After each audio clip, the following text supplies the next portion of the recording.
የእግር ህመም ሌሊት እንድትነቁ ንቁ ሆናችሁ ስራችሁን እንዳትሰሩ ያደርጋል። እድሜ እየገፋ ሲመጣ የእግር ጡንቻ ህመም የተለመደ ነገር ነው። ጥሩ ዜናው ምንድነው? እነዚህ ትክክለኛ ምግቦች ትልቅ ፎይታ እንደሚያመጡ አዲሱ የኒውትሪሽን ጋይድ ያስረዳል። እነዚህ ምግቦች ፓወር ሃውስ ኦፍ ኒውትረንት ሲባሉ በጠቃሚ ንጥረ ምግቦች ማለትም በፖታሲየም፣ ማግኒዥየም፣ ካልሲየም የተሞሉ በመሆናቸው በሰውነትና በእግር ላይ የደም ዝውውርን በማሻሻል የሰውነት የእግር ጡንቻን በማፍታታት የእግር ቁርጥማትን ያበርዳሉ፣ ይከላከላሉ። ከህመም ነፃ ፍሌክሲብል ሞባይል ንቁ ለመሆን እንዲሁም ጤነኛና ጠንካራ ጡንቻ እንዲኖራችሁ ከፈለጋችሁ እነዚህ ምግቦች አሁኑኑ ተጠቀሙ። በደንብ እንድትረዱትም ቪዲዮውን ጨርሱት። ላይክ፣ ሰብስክራይብ ይደረግ። ይህን ህይወት ቀያሪ መረጃ መቼም ማጣት አትፈልጉም። በሶስተኛ ደረጃ የሚገኙት ነቶችና ዘሮች ናቸው። ነቶችና ዘሮች የጡንቻ ወይም የመስል ጤናን በመጨመር የእግር ቁርጥማት እንዳይከሰት ወይም በህመም ላይ ላለ ደግሞ እንዲበርድ ያደርጋሉ። የዚህ ተግባራቸው ሚስጥር ደግሞ እነዚህ ምግቦች በማግኒዥየም፣ በፖታሲየም፣ በፕሮቲንና ጤናማ ቅባት የተሞሉ መሆናቸው ነው። ነቶችና ዘሮች የደም ዝውውርን ያፈጥናሉ። የጡንቻ መስል ዘና ሪላክስ ማለትን ይደግፋሉ። የተስተካከለ የኤሌክትሮላይት መጠን እንዲኖር ያደርጋሉ። ነቶችና ዘሮች እንዴት ጡንቻን ጠንካራ እንደሚያደርጉ ከህመምና ከቁርጥማት ነፃ እንደሚያደርጉ እንመልከት። ለምሳሌ በእድሜ የገፉ ሰዎችን ብናይ በቂ ማግኒዥየም መጠን አያገኙም። ይህ ደግሞ ተደጋጋሚ የእግር ቁርጥማት እንዲኖራቸው ያደርጋል። ነቶችና ዘሮች የተሻሉ የተፈጥሮ የማግኒዥየም መገኛ ስለሆኑ ይህን ቁርጥማት ለማስወገድ ይጠቅማሉ። ለምሳሌ አንድ ስንመገባቸው የምናገኘው የማግኒዥየም ኮንቴንት አልሞንድን ስንመገብ 77 ሚሊግራም የምናገኝ ሲሆን በቀን ከሚያስፈልገን መጠን 20%ን ይለግሰናል። የዱባ ፍሬ 168 ሚሊግራም ሲሰጠን በቀን ከሚያስፈልገን የማግኒዥየም መጠን 40%ን ይሰጠናል። በየቀኑ እፍኝ ያክል ወይም በአንድ እጅ መዳፍ ያክል መጠን ያለው ነቶችን ብንወስድ ማግኒዥየምን ወደ ቀደመው ወይም ወደ ኖርማል መጠን በመመለስ ጡንቻ ዘና ፈታ እንዲልና ጤናማ እንዲሆን ያስችላሉ። ሌላው ነቶችና ዘሮችን ለዚህ ጥቅም ያስቻላቸው ፖታሲየምን በመያዛቸው ነው።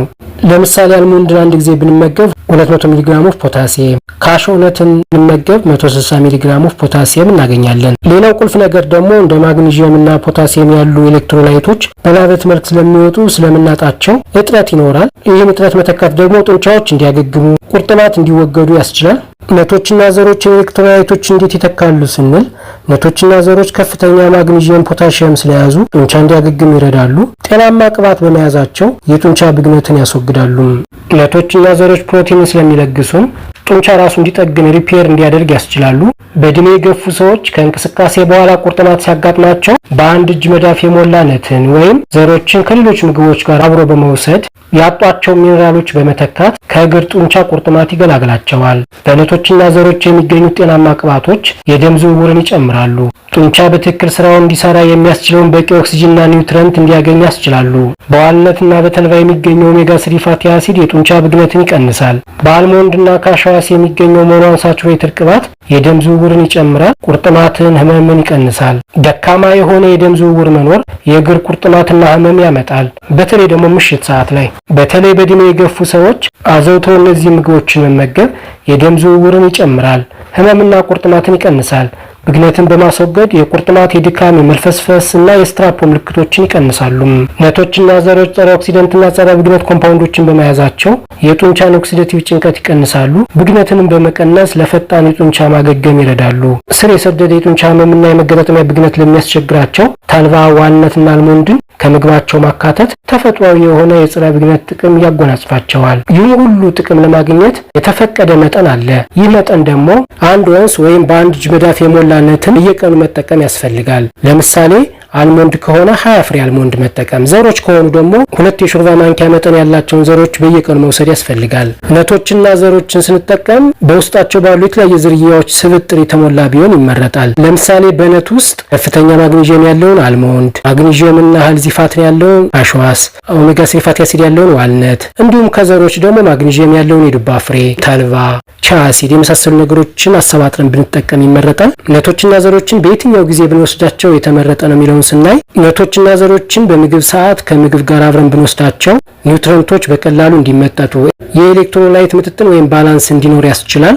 ከምኝታ በፊት ብንወስዳቸው ደግሞ የምሽት የእግር ቁርጥማትን ይከላከላሉ፣ ምክንያቱም ጡንቻን ዘና ስለሚያደርጉ። ከእንቅስቃሴ በኋላ ስንወስዳቸው ደግሞ ያጣናቸውን ኤሌክትሮላይቶች እንዲተኩ፣ ጡንቻ በፍጥነት እንዲያገግም ይረዳሉ። እንግዲህ እንዳያችሁት ነቶችና ዘሮች ትየለሌ ጥቅም ሲኖራቸው አንዳንድ አልፎ አልፎ የሚከሰቱ ሳይድ ኢፌክታቸውን ለማስቀረት በተፈለገውና በመካከለኛ ደረጃ መውሰድ ያስፈልጋል። ይህ ደግሞ ለምሳሌ ጨው የሌለው ነት፣ ሮ የሆነ ድራይ ሮስትድ የሆነ ነቶችን መምረጥ ያስፈልጋል። ይህን ሳናከብር ቀርተን ነትን በጣም አዘውትረን ብንጠቀም ከፍተኛ የሆነ ካሎሪ መጠን ስላላቸው ለክብደት መጨመር ያጋልጡናል። ሳልት ያላቸውን ነቶች ከተጠቀምን ደግሞ ከፍተኛ ሶዲየም ስለሚኖራቸው ለድርቀት ወይም ለዲሃይድሬሽን በማጋለጥ ቁርጥማቱ እንዲባባስ ያደርጋሉ። አልፎ አልፎ ለአለርጂ ልንጋለጥ እንችላለን፣ ለዳይጀስቲቭ ኢሹ ልንጋለጥ እንችላለን። ለምሳሌ ፋይበር ሪች የሆኑ ምግቦች ስለሆኑ እንደ ሆድ መንፋት፣ ዲስኮምፎርት ሊያጋልጠን ይችላል። ስለዚህ በትክክለኛው በተገለጸው መጠንና ሳልት የሌለው ድራይ ሮስትድ የሆነ ነቶችን መጠቀም ያስፈልጋል።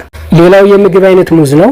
ሙዝ ፖታሲየም በመያዝ ደረጃ ግንባር ቀደም ነው። ፖታሲየም ለጡንቻ እንቅስቃሴ፣ ለነርቭ ሲግናሊንግ፣ ለሰውነት ፈሳሽ ምጥጥን ወይም ፍሉድ ባላንስ የሚጠቅም ወሳኝ ተፈጥሯዊ ሚኒራል ነው። የፖታሲየም መጠን ዝቅ ሲል ወይም ሃይፖካሌሚያ ሲፈጠር ጡንቻዎች ለመሸማቀቅና ቁርጥማት ይጋለጣሉ።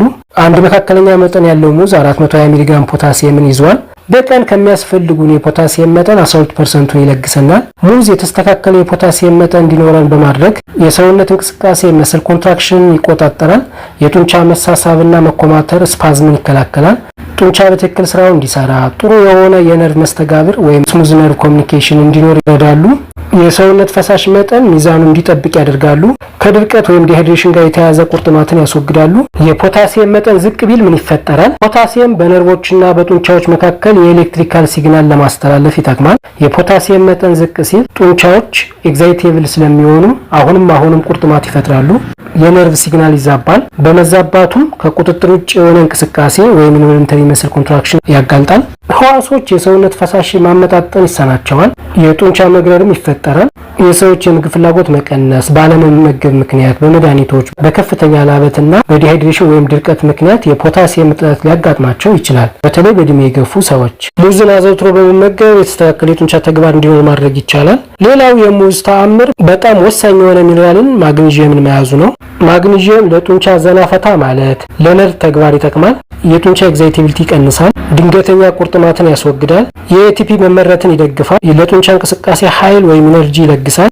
የካልሲየም እና ፖታሲየም ባላንስ ምጥጥን ይረዳል።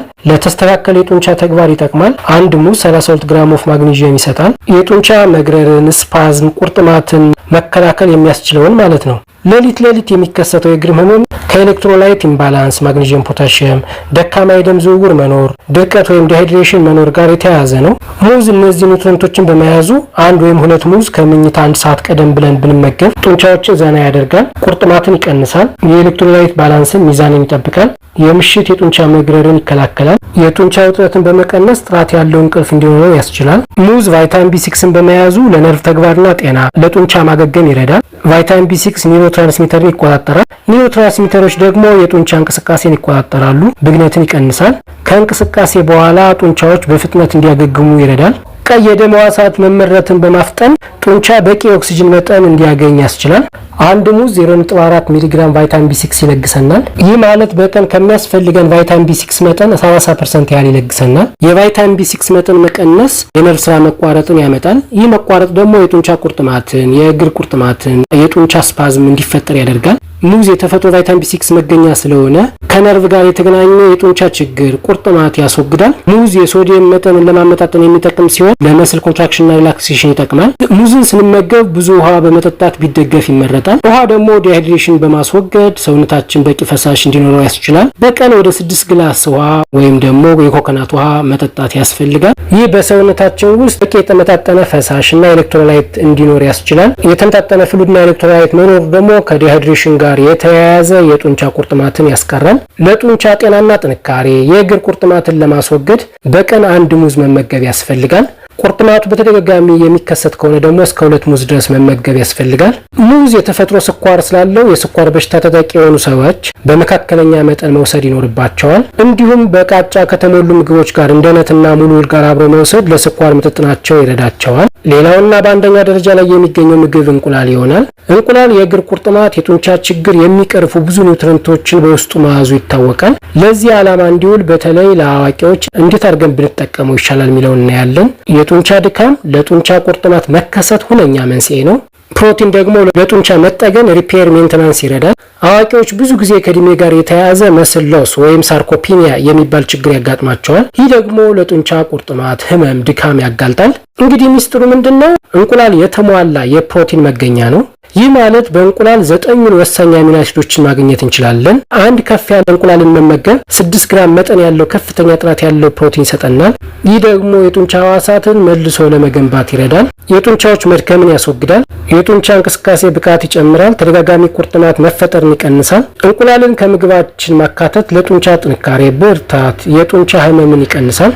ሌላው ደግሞ በእንቁላል የምናገኘው ቫይታሚን ዲ ለካልሲየም መመጠጥ፣ ለጥሩ ጡንቻ ተግባር ይጠቅማል። ያለ ቪታሚን ዲ የጡንቻ መድከም፣ ቁርጥማት፣ ስር ለሰደደ ህመም፣ ለእግር ህመም ያጋልጠናል። የእንቁላል ቢጫው ክፍል ወይም ኤግ ዮክ ቫይታሚን ዲን ይለግሰናል። ይህም ለአጥንት ጤና፣ ለጡንቻ ጤና ይጠቅማል። አንድ እንቁላል 40 ኢንተርናሽናል ዩኒት ቪታሚን ዲን ይሰጣል። ለአዋቂዎች በቀን የሚያስፈልገው መጠን ደግሞ ከ800 እስከ 1000 ኢንተርናሽናል ዩኒት ያህል ነው። የተሻለ የቫይታሚን ዲ መጠን ለማግኘት 2 እንቁላልን ከወተት ጋር፣ ከእርጎ ጋር፣ ከሳልሞን አሳ፣ ከሳርዲን አሳ ጋር መውሰድ የተፈለገውን ያህል መጠን እንዲኖረን ይረዳል። ለጡንቻና ለአጥንት ጤና እንዲሁም ቁርጥማትን ለመቀነስ ይረዳል። በእንቁላል የምናገኘው ቫይታሚን ቢ12 ለነርቭ ተግባር ቀጥተኛ ሚና አለው። የቫይታሚን ቢ12 መጠን ሲያንስ የነርቭ ሲግናሎች ይጎዳሉ ወይም ፔርድ ይሆናሉ። ይህ ደግሞ እንደ መጠዝጠዝ፣ ቁርጥማት፣ የጡንቻ ስፓዝም እና የጡንቻ ችግሮች ይፈጥራል። እንቁላል ለነርቭ ጤና ይጠቅማል። ኮሊንንና ቪታሚን ቢ12ን ስለሚለግሰን ሁለቱም በአንድ ላይ ለሚሊንሺዝ ጥበቃ፣ ለነርቭ ኢንሱሌሽን ይጠቅማሉ። በጡንቻዎችና በነርቮች መካከል ያለውን ግንኙነት ይጨምራሉ። ለጡንቻ ዘና ማለት እንቅስቃሴ ያገለግላሉ። በእድሜ በገፉ ሰዎችና በስኳር ታካሚዎች ላይ የተለመደው ከኒውሮፓዚ ጋር የተያያዘ ቁርጥማትን ይከላከላሉ። እንቁላልን አዘውትሮ መመገብ ለነርቭ ኢንቴግሪቲ ይጠቅማል። ለነርቭ ሲግናል ችግር እንዳንጋለጥ ይረዳል። ይህ ደግሞ ከነርቭ ጋር የተያያዘ ቁርጥማትን ያስወግዳል ማለት ነው። የቫይታሚን ቢ12 እጥረት ከመድኃኒቶች ጋር፣ ከአንዳንድ ምግቦች እጥረት ጋር እንዲሁም በሆድ ውስጥ የጨጓራ አሲድ መመረት መቀነስ ጋር ተያይዞ ሊፈጠር ይችላል። እጥረት ሲኖር ደግሞ ተደጋጋሚ የሆነ የጡንቻ ቁርጥማትና መድከም፣ የነርቭ መጎዳት ያመጣል። ለምሳሌ እንደ ማቃጠል፣ መደንዘዝ፣ መጠዘዝ አይነት ምልክቶች ይፈጠራል። አኔሚያ ወይም የደም ማነስ ይከሰታል። ይህ ደግሞ ወደ ጡንቻ የሚሄደውን ደም ይቀንሳል። እንቁላልን ከስጋ ጋር፣ አሳ፣ ዲያሪዎች ጋር አብሮ መውሰድን የተሻለ ያደርገዋል። እንቁላል በቀላሉ የሚልም የሚዋሃድ ፕሮቲንና ቫይታሚኖችን ያማከለ ስጋ በማይመገቡ ሰዎች ቫይታሚን ቢ12ን የሚተካ ምግብ ነው። እንቁላልን ምን ያህል ብንጠቀም ለተፈለገው ዓላማ ይጠቅመናል የሚለውን ስናይ እንቁላልን በሳምንት 7 እንቁላል መመገብ በቀን 1 እንደማለት ነው። የተሻለ የአመጋገብ ስርዓት ሲሆን ቁርጥማትን የሚቀንስ የጡንቻን ጤናን የሚያስጠብቅ ሲሆን እንደ ኮሌስትሮል ያሉ ችግሮችን የማስከትል መጠን ነው። ነገር ግን የተጋነነ የልብ ችግር ባለባቸው ሰዎች፣ የተጋነነ የኮሌስትሮል ችግር ባለባቸው ሰዎች ምን ያህል መውሰድ እንዳለባቸው ከሐኪማቸው ጋር መምከር አለባቸው። እንቁላል በሌሊት ጊዜ የሚከሰትን የእግር ህመም ያስወግዳል። ምክንያቱም የሌሊት እግር ህመም ከነርቭ ችግር ጋር፣ ከኤሌክትሮላይት ኢምባላንስ ጋር፣ ደካማ የጡንቻ የማገገም ስርዓት ጋር የሚያያዝ ስለሆነ ነው። እንቁላል ደግሞ ፕሮቲንን በመያዙ ለጡንቻ ጥገና፣ ቫይታሚን ቢ12ን በመያዙ ለነርቭ ጥበቃ፣ ቫይታሚን ዲ እና ካልሲየም በመስጠቱ ለጡንቻ ተግባር ያገለግላል። እንቁላል በእራት ሰዓትና በቁርስ ሰዓት መመገብ አሁን ያየናቸውን ጥቅሞች ለማስገኘት ይጠቅማል። እንቁላልን ከአንዳንድ በሽታዎች አንጻር ስናየው ለምሳሌ የኩላሊት ችግር ያለባቸው ሰዎች የተገደበ የፕሮቲን መጠን ስለሚያስፈልጋቸው ከሐኪማቸው ጋር መምከር አለባቸው። ከፍተኛ የኮሌስትሮል መጠን ያለባቸው ሰዎች ከሙሉ እንቁላል ይልቅ ነጩን የእንቁላል ክፍል ብቻ መመገብ ይኖርባቸዋል። የስኳር በሽታ ያለባቸው ሰዎች ደግሞ እንቁላልን ከፋይበር ቃጫ ካላቸው ምግቦች እንደ አትክልት ሙሉ ጋር አብረው ቢወስዱ ለተሻለ የስኳር ምጥጥን ይጠቅማቸዋል። እንቁላል በእድሜ ለገፉ ሰዎች በቀላሉ ከመላምና ከመዋሃድን በተጨማሪ ለጡንቻ ጤና፣ ለነርቭ ጤናና አጠቃላይ ለሰውነት ጤና ይጠቅማቸዋል። ስለዚህ የእግር ህመምና ቁርጥማትን ለማስቀረት ለእግር ጥንካሬ እንቁላል፣ ሙዝና ነትና ዘሮችን አዘውትሮ መመገብ ሁነኛ መፍትሄ ነው። ምግቦች መድኃኒት ናቸው። ስለዚህ ተመገቧቸው። ውድ አድማጮች ይህ ቪዲዮ ጠቃሚ ነው ብላችሁ ካሰባችሁ ለሌሎች እንዲደርስ ላይክ፣ ሼር፣ ሰብስክራይብ አድርጉት። ስላዳመጣችሁን ከልብ እያመሰገንን በሌላ ቪዲዮ በተለያየ የጤና መረጃ እስክንገናኝ ሰላም ቆዩ። ሰላማችሁ ይብዛም።